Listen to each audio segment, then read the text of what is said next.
Welcome to the Exit Strategy, your no bullshit guide to divorce with the experienced attorneys from New Direction Family Law. Unfiltered discussions to help you move from victim to victorious and from bitter to better. Hi, everyone. It's Elizabeth Stevenson with New Direction Family Law, and I've got another of my partners in crime, Ashley Oldham. Hi, I'm Ashley.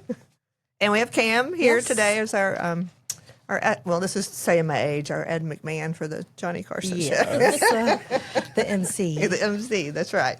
So what are we talking about today, Cam? I think we're going to start with maybe some quirky little nuances that are tailored towards divorce if you or your spouse slash soon-to-be ex-spouse are in the military. Cool. So, and Ashley, you haven't been on a lot. It's usually Sarah is my other partner in crime. So tell us a little bit about yourself. Sure. One, I want to say she's a specialist in family law, holds that title, and does a lot of work with folks in the military. Yeah, sure. I've been practicing family law in North Carolina since 2011. I was board certified as a specialist in 2018. And for the first good half of practicing law, I really focused a lot on military divorces. It was of particular interest to me being in North Carolina. You know, we have a lot of bases close by. I went to Campbell, which was, at the time down there in Bowie's Creek by Fort Bragg, Fort Liberty. Is it going back to Fort Bragg? Yeah, but it's not the original Fort Bragg, General Bragg, I don't think. yeah. Right. So I focused a lot on that, published a few articles, did a few speaking topics, and it's always kind of been something that I've held on to throughout the years. So just as an overview, what makes, if you're in the military, just generically, does that affect your divorce, your separation, your custody, your property, all of those sorts of issues? I would say for the most part, no. I mean, military divorces, by and large, follow the same track of a civilian divorce. There are just a few nuances, among others is pension divisions, or retirement benefits, survivor benefits, jurisdiction, where you can file, because as we know, service members are quite mobile, whether it's deployments or permanent changes of station. So jurisdiction, pension benefits, custody, child support. There's a lot of nuances that come into play in kind of every area, even though it follows the same kind of general overview. One, explain what jurisdiction is, and if you're in the military, is it where you're stationed? Is it where you primarily reside prior to? Who would be able to, what judge would be able to say who can do what? Yeah, how's that going to work? Well, in true lawyer fashion, it depends. We love that answer. But one of the unique things about the military is that they often have a home of record that may not match where they live. And that can be for various reasons. It can be because, they enlisted in a certain state and then have never changed their home of record, and federal law allows them to do that. Or a lot of times we see it for tax purposes, right? They want to claim a state that has beneficial state tax laws for them. So there's jurisdiction in that matter. There's also a unique aspect of jurisdiction regarding the pension only. So you can have jurisdiction over the service member. You can have jurisdiction to decide who gets the house, spousal support, custody, child support, but you also have to have a specific jurisdiction over the pension that isn't necessarily the same jurisdiction as those other aspects. So it's important to talk to an attorney who knows the discrepancy there to make sure that you don't wind up having to litigate some of those cases in one state, or some of those issues in one state, and then the division of the pension in another state. Right. So let's talk about custody.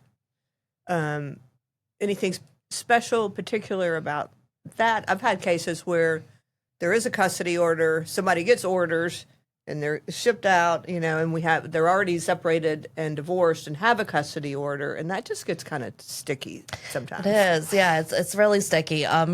Particularly, when you're initially drafting the first custody order, a lot of people fail to include what happens in the event of a permanent change of station or a deployment.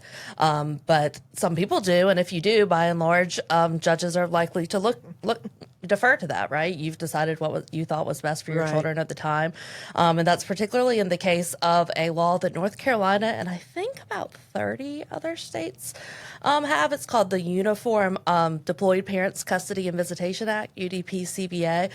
which essentially allows a service member to, if they get deployed, to delegate their visitation rights or their custodial rights to someone else in their family or someone with a close and substantial relationship to the child. So like a step parent or an aunt, uncle, something like that. That's one of the most unique nuances, I think I'd say, with regard to military custody, because, where else can you delegate your visitation? Right, right. And what other kind of case? We don't see that much. So do you ever see, I'm just thinking about this, like does the other parent have a right to contest that? Yes.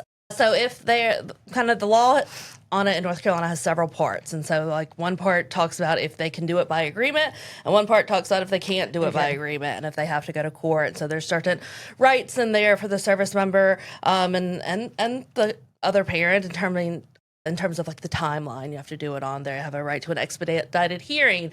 If they've already been deployed, they can do it testimony through electronic means, which of course is much more popular now post-COVID. But back in the day when the law was passed, that was kind of extraordinary. But the law does say that if you have planned for it in your custody agreement, what will happen, then the judge should defer to that. Right. So if you, regardless of who you represent, whether you represent the service member or the spouse, that's an important thing to think about, whether you do want to plan for that in the event that happens. When there is a disagreement necessarily, like does the court consider that the service member might be deployed as part of the decision on what to do with the kids, or? So if you're using that specific act, it only comes into play if they do have deployment orders. Okay. So once they get deployment orders, they're required to notify the other parent and present to them a plan as to what should happen. And then, of course, if they can't agree on what should happen during deployment, there are steps that allow them to get into court. Okay, so they just default to the original, but then it's a long acronym. The military likes their acronyms. Where you can grant your custodial rights to the family member that comes into place. UDPCVA, and it's a law not many people know about, and not a lot of judges don't know about it. And and it doesn't come up a ton, but in the few cases I've had that have involved it, we have had trials, and I've really had to educate the judge on it because you just don't see it very much. Interesting. Yeah. Had one case that mom got deployed, and it was in a small county here, and judge gave mom primary custody, even though they had 50-50. So dad would have have to fly over there, come back, over summer and have it. And then no provisions about what happened when the deployment was over. Mm-hmm. And so mom comes back, moves to Virginia, and so it sort of defaulted back to mom, but that's an unworkable, custody order. So I don't know if judges can look into the future and say, and when this is over, here's what we're going to do. That's a question. There is a specific part of the act, and of course, it's so nuanced. I always have to look at it to tell you exactly. But there are provisions for what happens when the service member comes back. I want to say there's that it automatically expires after a certain amount of time. But then there's certain things that will trigger it expiring earlier. Important to know where the act is and where to look. But it does have provisions for what happens if, upon the conclusion of the deployment. However, like everything else, we can't plan for everything. Right. And then you're a year, 2, 3 years out. So many things have changed that even what they planned for 3 years ago may still not. And then when are you going to get in court? Right, exactly. When's your hearing going to be? That's true. Hey guys, it's Cam with New Direction Family Law, and if you've ever known a friend that's gone through some sort of a custody dispute, you can imagine how stressful it is. Or if you've gone through a custody dispute yourself, child custody disputes can be one of the most stressful and exhausting times of divorce for you and your children. You know your children best, and it's important that you know your legal rights and options and have a say in what's in their best interest, the best interest of your children. And at New Direction Family Law, we have over 80 years of experience combined protecting the rights of our clients in child custody matters. We aggressively advocate, we support, and we educate our clients to achieve the best possible outcome. So if you're going through a child custody matter or you have a loved one that is, let us be strong for you so you can be strong for your children. Give us a call today at 919-719-3470 to schedule an initial consultation. You can click the link in the episode description, or you can reach out to us via our website at newdirectionfamilylaw.com. So anything else that folks who are in the military should sort of, especially if you're not the spouse that's in the military, right? what do you need to be looking out for to protect yourself? I think one of the biggest things for either side, but for particularly the former spouse, is knowing your rights to benefits. So the division of retirement benefits, survivor benefits, and then of course continued health insurance.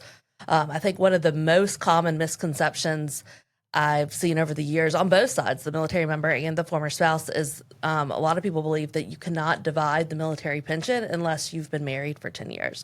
And that's just simply not the case. There is a 10-10 rule, but that just dictates whether the former spouse can receive their direct payments from DFAS, who's the entity that pays the pension benefits. But it does not dictate who can get a portion of the pension. You can be married a year, 2 years, 5 years, and still be entitled to a division of the pension. And so, I'm sorry, Cam, I didn't mean to interrupt. No, I just had a follow-up question. What if they've been married more than once or twice? Yeah, that takes their share. Happen. Yeah, I have one of those going on right now, where yes, the service member is paying a former spouse and the second spouse as well. So does that work like Social Security, that There's it a doesn't cap, take right? away from the other spouse's portion, or does it? No, it reduce does take from the service members. Does it? It's a true division of the pension benefits. So, yes, in that case, service members dividing them. A portion goes to the first spouse, a portion goes to the second spouse, and a portion goes to him.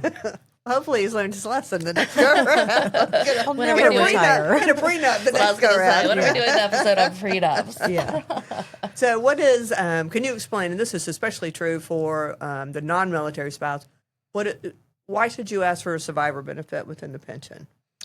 Well, again, it depends. Survivor benefits can be very valuable, particularly the one in the military. It can allow if the pension is divided with a former spouse, that former spouse will continue to get their share until the death of the service member. Right. If they do not have any survivor benefits, when the service member dies, their share of the pension will cut off too. And that's particularly important if you've got a long-term marriage, because it's likely that the former spouse moved around a lot, right? And maybe didn't work or have as much of a career and have the opportunity to accrue their own retirement benefits. So if their portion of the pension is suddenly cut off, they can be in real trouble unless they have survivor benefits, which can continue to pay the former spouse up to 55% of the service member's pension for the rest of the former spouse's life.